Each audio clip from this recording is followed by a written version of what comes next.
As the height of winter was reached, the city pushed itself hard to finish its preparations and hunker down for the harsh season to come. With our hyperthermal sea stones from the abyss, the city was ready for the cold, but they were not ready for everything that winter brought.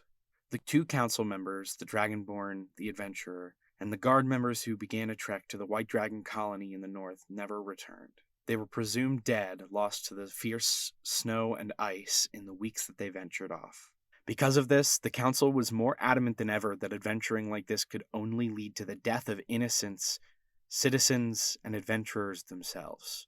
They filled the open seats for the native and drifter populations, with one of the remaining 2 drifter adventurers assuming the seat and feeling responsible for the deaths of the group, backed the new law. Adventurers are a danger to others and themselves, and to keep citizens safe, it is deemed necessary to restrict it entirely. Meanwhile, the mysteries that this city had when the curtain of winter fell continued to go unsolved. The red light emanating from the waterfall at the edge of the city disappeared, taking with it the research team that the mages of the Seven Seas sent to investigate. The light was never beheld again, and neither was anyone that it had taken. After this, winter comes and goes. The city, despite its challenges, maintained its strong foundation built in only a year of collaboration and community. The people came together to make a home for everyone, the bonds that connected them holding the entire city together like glue. It is because of those bonds that this city gains its new name. Union City.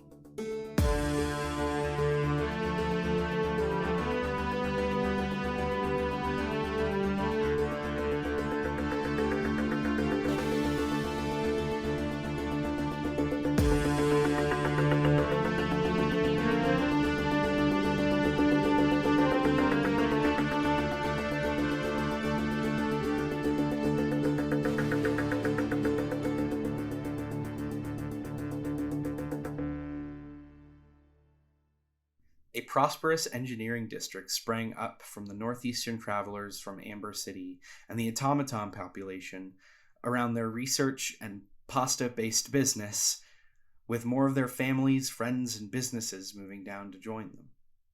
This thriving culture birthed the southwestern Gearbrook district, the place to go for engineering wonders as well as very good northeastern cuisine. It is in stark contrast to the nearby forest outside the city's borders, where the Maple Feather Druidic tribe lives separate politically and physically from Union City. In the southeastern section of the city, the residential district continued to grow outwards around the school, where families could raise their young and teach them how to contribute to their new community. In the middle of those two, the city hall, the jail, and the SCGF HQ, remained in the political district as the city continued to strive towards the path that the diviner mage foretold. The Council of Pi has guided the city into its new age, electing new officials from each group of people represented within the city every so often if the position calls for it. A statue of Conan Gaspacho stands tall in front of City Hall, his legacy living on in the city he wished to create, a city of order, with safety and justice for all of its citizens. The SCGF took on the new name of the city, calling themselves the Union City Enforcers. The Enforcers enforced the laws of the city, their presence growing but staying in check via the Council of Pi as their numbers begin to amass new recruits, ready and eager to serve their city. The jail holds the criminals, reforming the minor offenders and holding the dangerous criminals. They no longer need to throw anyone into the abyss, so that's good. On the other side of the river, in the northeastern part of the city, the mages of the Seven Seas settled near where they were brought up the cliffside, making up the district known as the Arcane Alley. This is a place for magical services, items, and wares. Street stalls are always stocked and pushing their sales. The prices aren't unreasonable, but whether they work or not is another question. The Rift, the district in the north which the drifters congregated and stayed, continued to thrive even with their home out of reach. Though some missed their families, the community came together to support one another and lift their people up into a true part of this incredible community. Finally, in the northwest, the natives that hadn't spread out to the rest of the city continue their lives rebuilding to some kind of normalcy. As they settle into the Silver District, they keep their minds on everything that they've been through. while moving forward at the same time. So many people have come to be in their city to help them make it something grand. They love their city. They love its people, old and new, and they are proud of what it has become. And so should you. You are a part of this city, and now you know how it came to be, so... And your teacher puts down the chalk that he'd been writing with, turning back to face the class. Are there any questions? And there's silence for a moment. Can we throw Tyler into the abyss? I'll throw you into the abyss. Nuh-uh! Yeah. Your mom! Yeah. Can I throw both of them into the abyss? No, there's no throwing anyone into the abyss? Hello? As this happens, Abby, can you please describe your character for us? Seren's a, part halfling, part elf. He's got the height of a halfling, though. He's, 3 foot, 9. He's got, kind of messy red hair, green eyes. He has, a normal, fantasy-esque jacket, but he's sewn, the hood of a cloak to it. He's invented the hoodie. He's invented the hood. Excellent. Fucking madman. He's kind of a rowdy boy. He's got a couple, he's got, bandages, kind of on, some parts of his hands, one on his cheek. And I think the whole time the teacher was monologuing, he was not listening. He's been ignoring all of this. He's bored as hell. He just wants the bell to ring. Right. Yeah, and as these teens around you are arguing, you shoot back a few lines. You're a rowdy boy. The bell rings, and the teacher continues and says, "Okay, so your homework is to write down what the city's origin means to you. I'll see you all next week for the discussion." And you're out the door. You are out the door. I'm skateboarding away. I'm on my board. I've grabbed my board. I don't care that there are other people in the hallway. I'm down the hallway. Yeah. I'm gone. You take off down the halls, riding your board. You do a sweet kickflip and bust out the school doors. Hell yeah, I do. Headed for home. You skateboard through the streets. We see a shot of the residential district from behind as we're watching you race down the sidewalk, and you arrive at your home in the residential district. When you arrive, your siblings are already home. You know how kids in elementary and middle school get out at 3:10, and then high schoolers always get out 3:30, and you're like, why is that? It doesn't... Yeah. But yeah, so they got out earlier, and so they're running around the front yard. I will mention, Seren's home, doubles as, a cafe that his moms run. And he's technically supposed to be helping out, but he doesn't. Right. They've got a garden out front, kind of a peace garden situation. Have you ever been to one of those? I think so. I think I know what you're talking about. It's there are some cafes that have very well tended to large gardens in the back. That's kind of what you've got out front. And your mother, Marguerite, is out there gardening when you roll up. Hey. Oh, I didn't see you there. Hi. Welcome home. How is school? Boring as usual. You know how it is. It's the same thing. I guess so. Are you busy after well, I suppose you should be helping out, but this is helping out in a different way. Are you busy right now? Not necessarily. Your other mother is currently cooking, but we need some more stuff. So I was hoping to just get you to go to the market for some things. Is that all right? I know you got your board. I'm sorry. I know you just got home, but I'm here tending to the garden. I need to watch your siblings. You see, Mona's sitting in a corner, just kind of arms crossed, and Holly is running around because Brody's just chasing her around, terrorizing her. Why can't any of them do it? You know that they can't. I trust you to do it. I would ask Archie, but Archie's he's studying something right now. Of course he's studying. He's always studying, you know this, but he's finding it. He'll find it. Find what? What he's supposed to do. It's phases of study. Last week it was history, this week it's math. Gross. Okay, fine. You don't want to break Archie's math time. I roll my eyes and I just get on my board. She reaches into her pocket and gives you a pouch full of coins.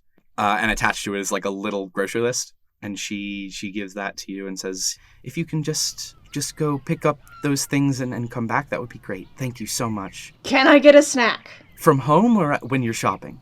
Shopping. Because we have things at home. Yeah. Got granola bars. Do you want a granola bar? No, I don't.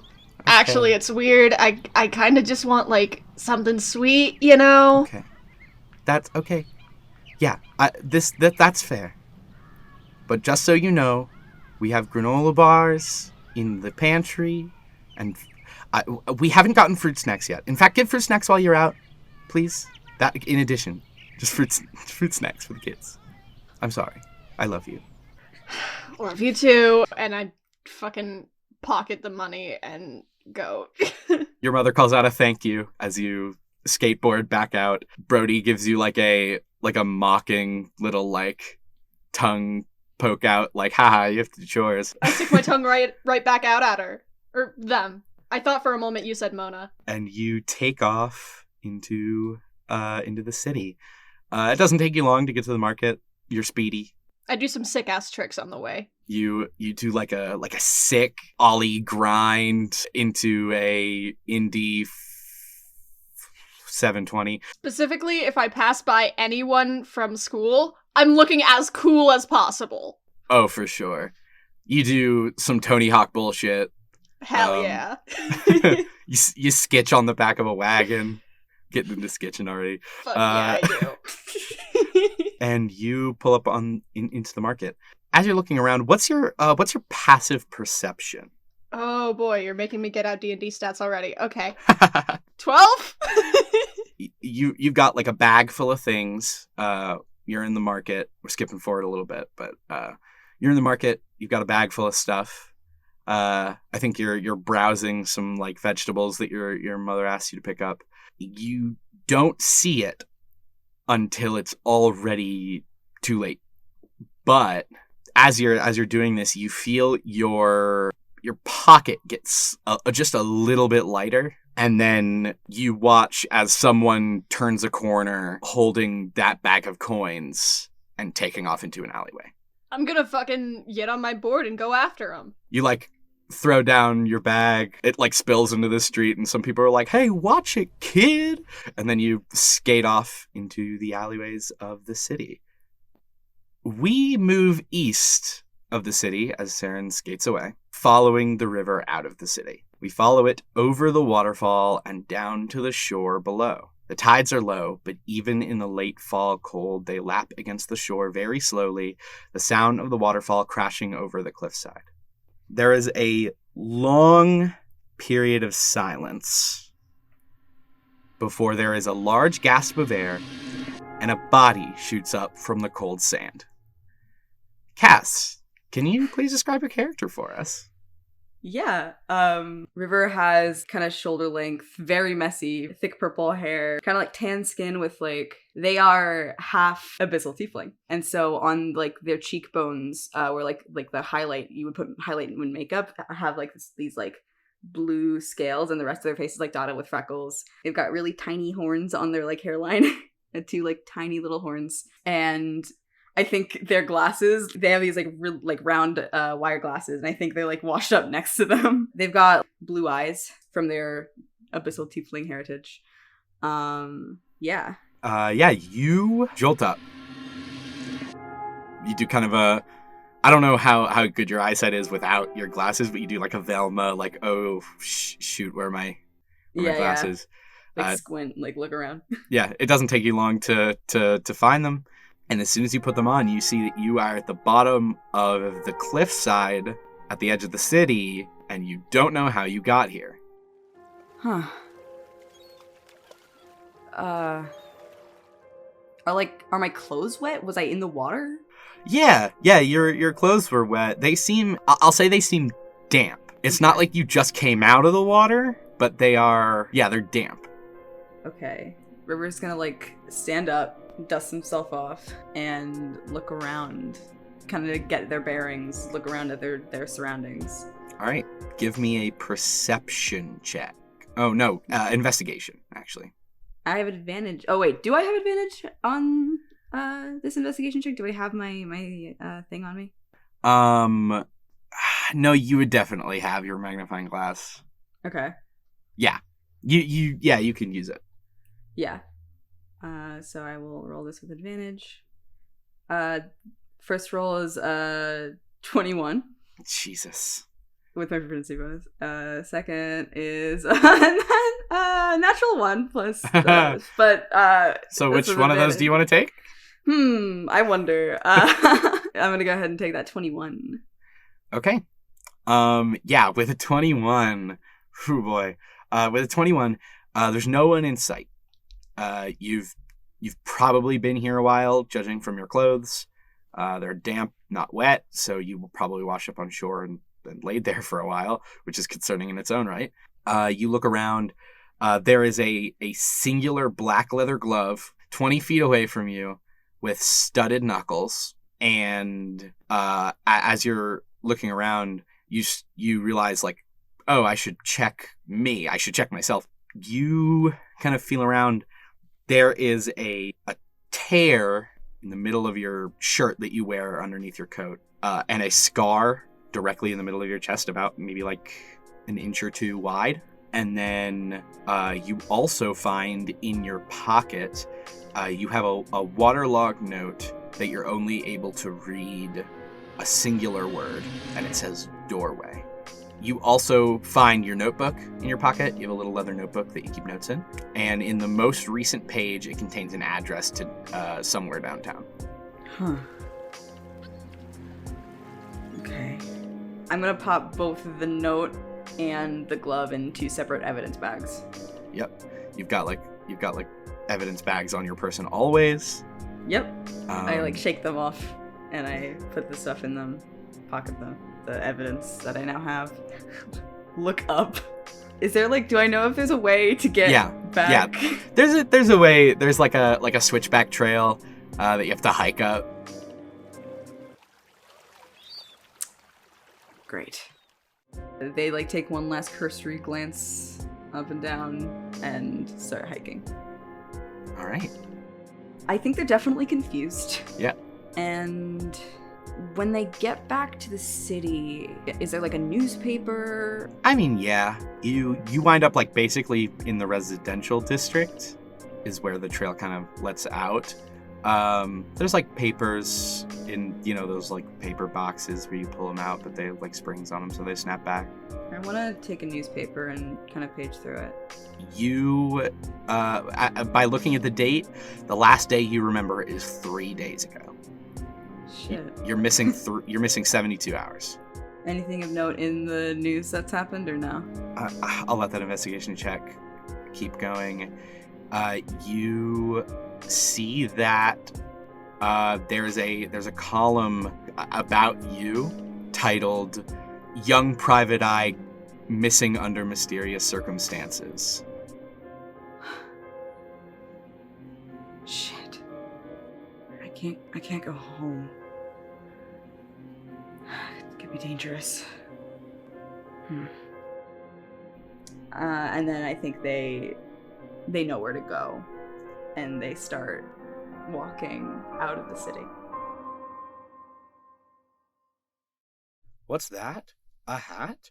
Crazy, funky, junky hat overslept? Hair unsightly? Trying to look like Kira Knightley? We've been there, we done that. We see right through your funky hat?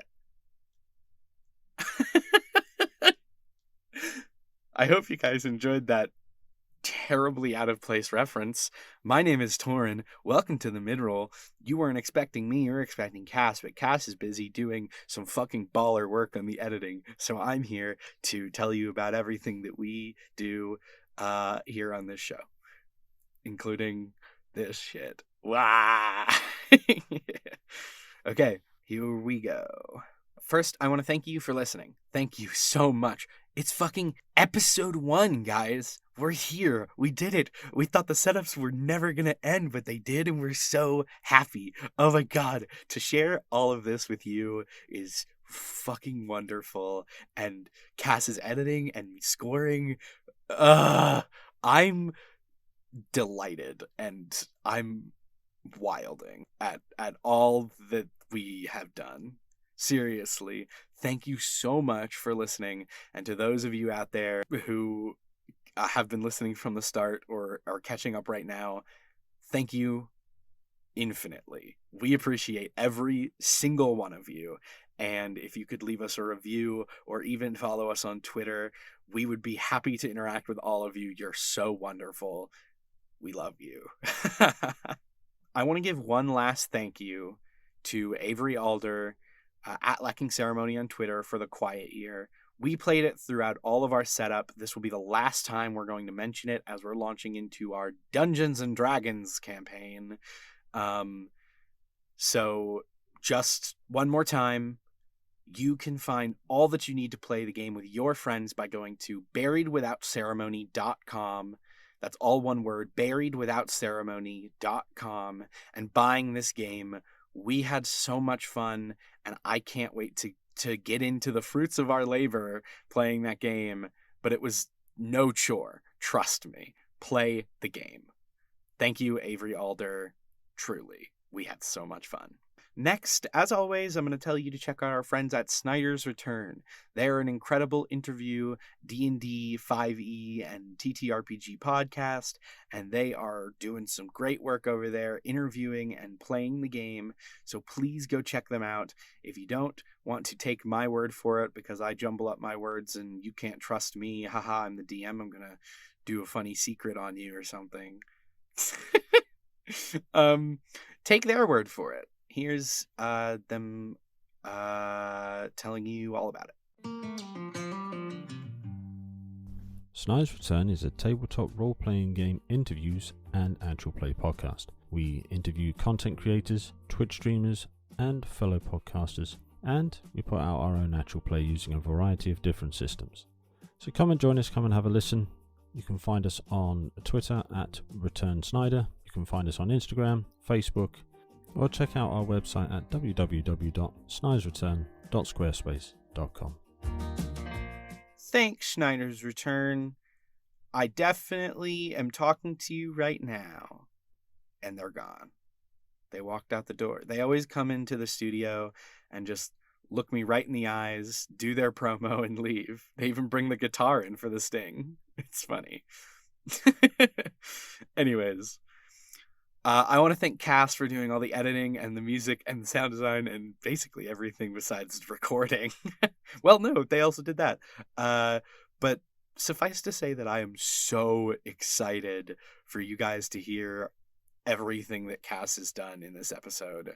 We are wilding. This was the best thing that I've ever heard and done. And I'm so proud of them proud of all of us that we get to be a part of it, but specifically for Cass, because they are doing God's work. Finally, we can be found on Twitter at chaos_casters and on TikTok at the Chaos Casters, all one word. We urge you guys to follow us there for updates and funny posts. We'll be posting audios of our stuff on TikTok, accompanied by funny little Photoshop videos from our own aphid. So please go follow us there for our regular content and interact with our posts. We love to see that we have fans. It makes our day. You guys are great. We love you again. We also have a email, chaoscasterspod@gmail.com.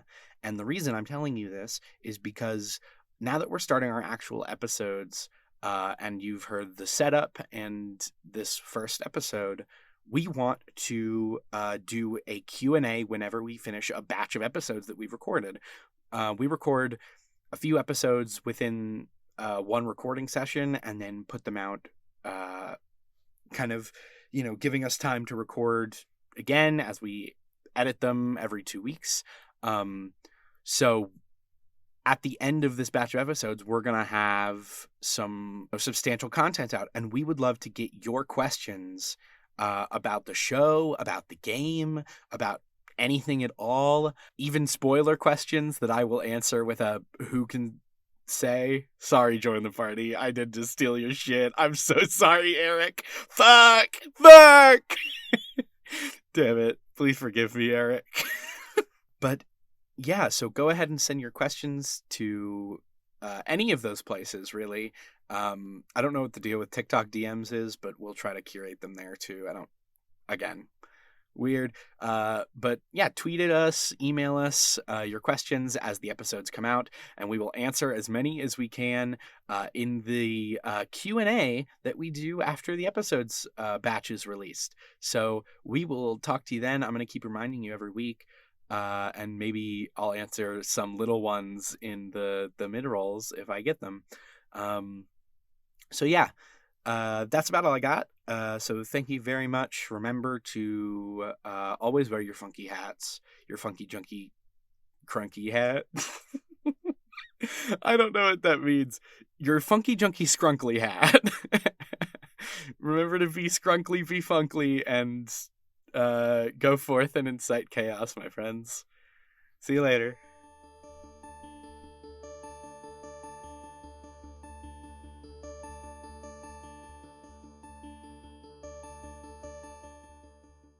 We move back into the city, up over the buildings and across basically the entire city into the tight streets and tall skyscrapers of the Rift.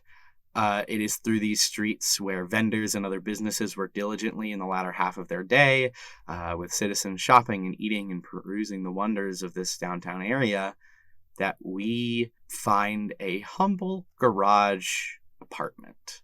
Inside, we see a dark forest, the trees rocked by howling winds. A figure walks alone through these trees against the cold snow, ice crunching beneath the feet of this person as they walk into the harsh wind. Zach, could you please describe your character for us? My character is in a very similar theme to the last two, not just one race. He's a half drow, half Goliath, dubbed Snow Elf. He stands at about 6'3". He has his hair has shaved on the sides. It's super fluffy. He has it tied. Well, in the state he's in right now, he probably doesn't have it tied in the back. It goes down to about his shoulders. Yeah, he has these white markings coming from his eyes down to his jaw, like the edges of his jaw. Yeah. As Delwyn is walking through this cold, snowy forest, he hears a low growl and a rustling from the trees. Def gonna look around. Do I know where I am right now? You don't recognize this place. I am on guard. I'm gonna look around in the direction that the noise came from. Okay. Make a perception check for me. Gotcha. Ooh, we rolling. That is a 3. Oh, bud. Not rolling well, but you're rolling. As you look around, you can't quite seem to make out where this thing is, but you feel eyes on you. You feel something is watching you, and you hear wherever it is, slightly, obscured by the snow, you hear it coming towards you. For the 3, I probably don't know what direction it's coming from. No, but there's a path that you've been walking down for a while. I'm gonna look down the path and just book it. You start to book it down this path in the forest, and as you're running, it kind of starts to come back to you. This is familiar, not like in location, but in situation. You've had this before.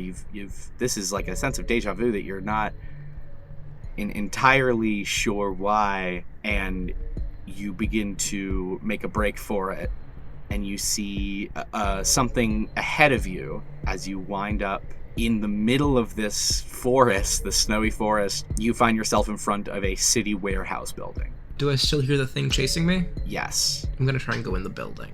You start to run towards the door that you see on the side of this building. You manage to clock a street sign as you book it towards the doors. You see the street sign for Cradle Alley, which is a street in downtown Union City. You make it to the door. The door opens for you as you hear whatever this thing is close behind you. And then you wake up in bed. And you don't remember when you fell asleep because it's like the middle of the day, but here you are. Oh, the fucking dream.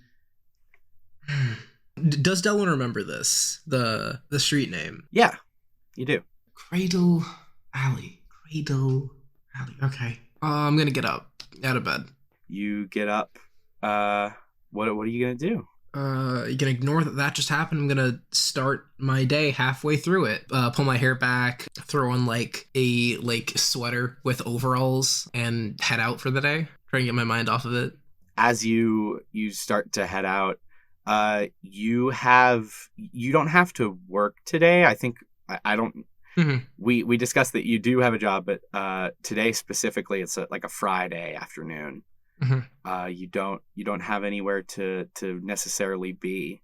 Right. For the sake of curiosity, I'm gonna head down to Cradle Alley, see if there's anything of significance. Because in a world where magic is real, dreams mean things.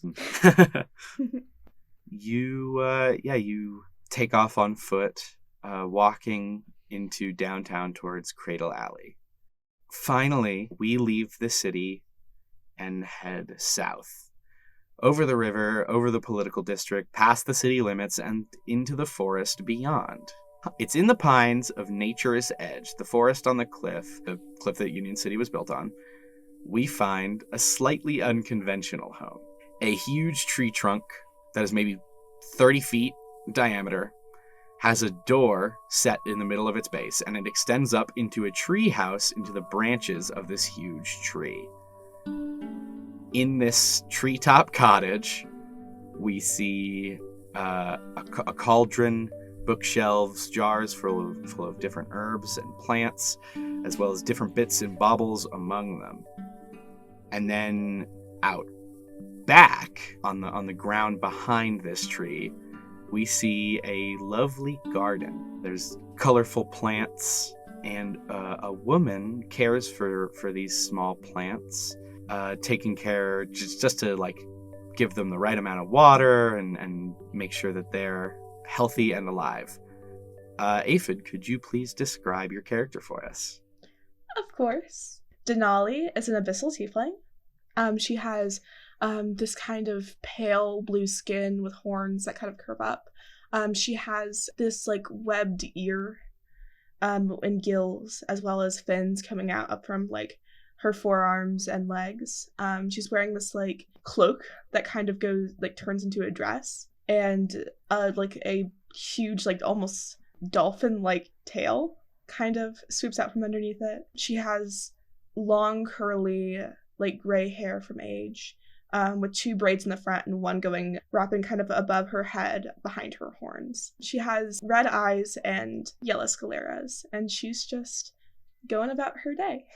You're going about your normal day, doing your gardening. As you're kind of doing that, you see out of the corner of your eye some satyrs that were out like gathering some harvest food and kind of the vegetables that grow in this forest. There's a lot of like natural vegetation that just grows here, and the people of the Maple Feather tribe just kind of go out and do their thing, but they kind of leave you your own devices. So you see like a group of 3 of them pass you. I don't think you notice, but they kind of like glance over and start to walk slightly faster. I wave enthusiastically at them. They see that you have noticed them and just kind of like wave back slightly and go like, hi. Lovely Hello. day, isn't it? Yes, incredibly lovely. We're just, out here getting our supplies. They're just like edging off, like away, like slowly backing away. Well, that sounds incredibly lovely. I hope you guys have a very nice day. Yeah, you too. And they kind of like give you a wave and a little bow before making their way back towards where their tribe is. Lovely people. Lovely people. You kind of gather your things. You're kind of done out here for the day. You pick up your utensils and little watering can, if you have that. I don't know. Do you have the ability to just produce water? I don't remember. No, I do have like a little watering can. And you pick that up and you begin to walk inside. You put your stuff down in the little foyer that is this like big trunk of this tree. There's like a little section where you put your gardening tools. as to not dirty up the rest of your home. And you begin walking up the spiral staircase that heads up into the main portion of your home when you hear another knock at your door. Visitors. Oh, okay. I kind of like smooth out my hair and like dust off dirt. And like, oh, I don't get these often. Okay, oh, like go and answer the door. Yeah, you kind of clean yourself up, get yourself ready for visitors. You open the door, and standing in front of you is a face, a familiar face, but one that you haven't necessarily seen in person in a really long time, with a slightly dirty brown duster, messy purple hair, and a tattered undershirt. You see River. Hi, are you, Denali Urbina? Holy shit. Ah! Oh, your mother's gonna kill me. Oh, why are you here? You recognize me? Kind of. I get newspapers sometimes. How did you find me? I got curious, did a little research. When there's a member of my family that no one wants to talk about, curiosity is an occupational hazard, you could say. Yeah, like the whole like private eye thing. You're like famous right now. I am? Yeah, like you mysterious circumstances. Can I come inside? Yeah, sure, come. Yes. Thank you.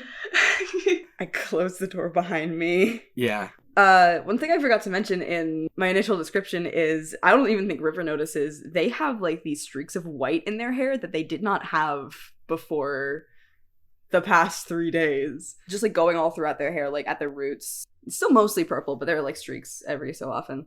Watch your step. God, I wish I knew I had visitors. I like shove books and papers and I'm really sorry for just barging in like this. Oh no, it's fine. Watch your step. Trust me, I'm so glad. I sometimes have chats with the neighbors. They're so lovely, but they never really stick around for long, so I'm so happy to have someone in my home. Wow. Okay, follow me. It's at the staircase. Okay. I follow. Yep.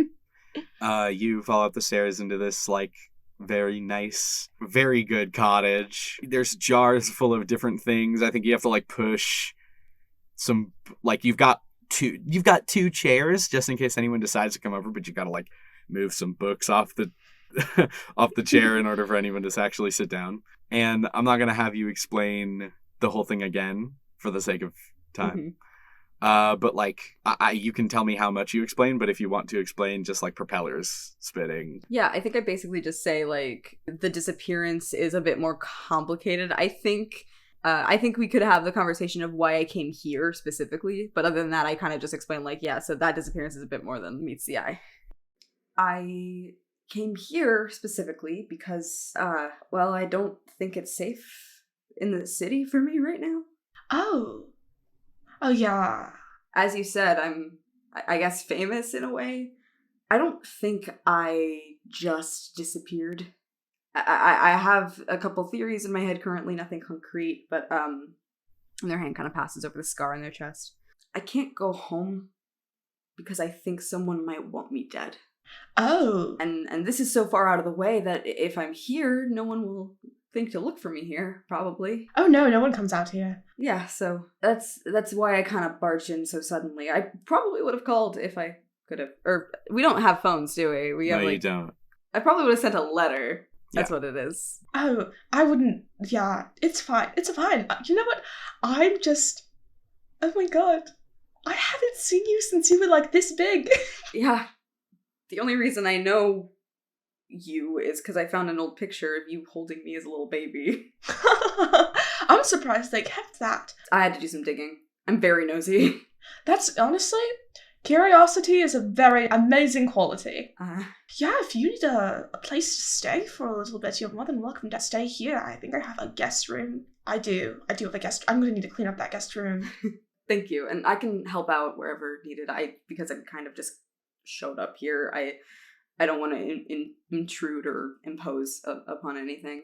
But I will be kind of coming in and out, I think, because going back to that curiosity, I have some work to do still regarding I just kind of gesture to all of me. Okay, I can see if I can find the other house key. I think I got one somewhere. I just like start looking around. I'm just sitting there with my hands folded in my lap, just like... There's like a snake crawling up my arm.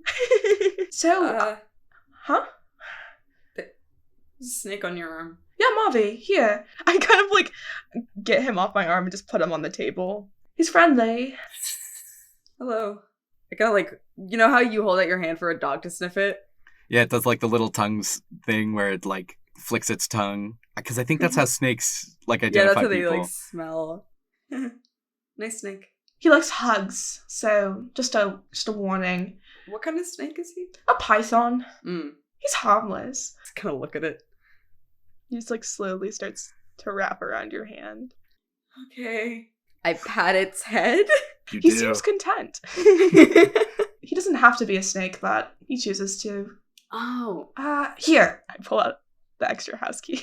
Yeah, you find the extra house key. thank you. So, gosh, I don't know how your private eyeing thing works, but I don't think you make enemies too often, do you?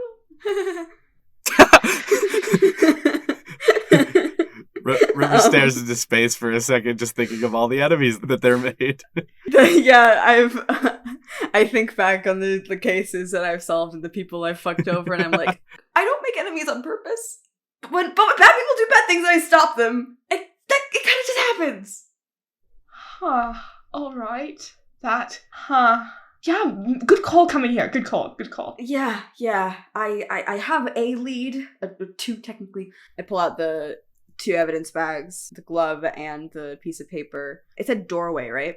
Yeah. I have this piece of paper. I can't read it very well because it's all waterlogged, but I can pick out the word doorway. And then this. I kind of look at the glove again. Do I recognize it? Does it seem familiar? Not that. I mean, it's just a generic leather glove with studded knuckles. Okay. Oh, and this. And I pull out the notebook and I flip to the last page. An address. Where is it? Can I... It is 420 Oh, is it now? Cradle Alley. Fuck you, Cradle Alley, Torin. got Fuck you, it. Torin. I look at it. Cradle Alley. That's back in the city. The old 420. I have no idea where that is. It's in the city. Well, now it's a bit far from here. Do you have a wagon or something, like maybe a bike? I don't. No. That's such a lame transportation. I have this. I kind of point back to like a room that you can kind of see that where like the door is cracked, and you can see like in like a cabinet there's a staff kind of there. If you want, we can fly. Fly? Yes, of course. It's the most effective form of transportation. You say that so nonchalantly. Yeah. It's like not normal. Okay, yeah, if you wouldn't mind giving me a ride. Of course. Okay, are we incognito? Well, I guess yeah, how inconspicuous can we be flying? I'll just look really close to the ground. Okay. No one will even notice. Yeah, and I'll I wrap my scarf around my face. Yeah. I mean, that does work. I kind of think for a moment. I guess I don't know this. How magically inclined are you? I mean, magic? I don't know magic. I have my affinity. I don't know, like, I don't cast spells and stuff. I just kind of, they're, like, pointing to their head and trying to, like, think of a way to say this. I have psychic powers. It sounds really weird to say it out loud. No, not at all. That's, like, cool.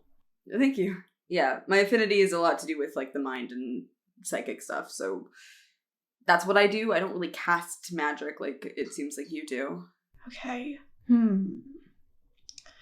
Yeah, I guess it's cloaks it is. I'm going to have to go dig out my hat, cover up the old horns. Yeah, you go get your hat. You get your stuff. 2 cloaks for the both of you. River, it's a lot of layers, but Honestly, it's not. It is not bad for them. Yeah, you're actually kind of cold. So like, it's not that bad. Yeah, so they're fine.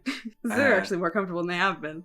Yeah, and I think we get a shot of like out the window toward the city as you two get ready, and then we see like a little while later a staff carrying two people fly off into the distance over the horizon of the city, headed for downtown.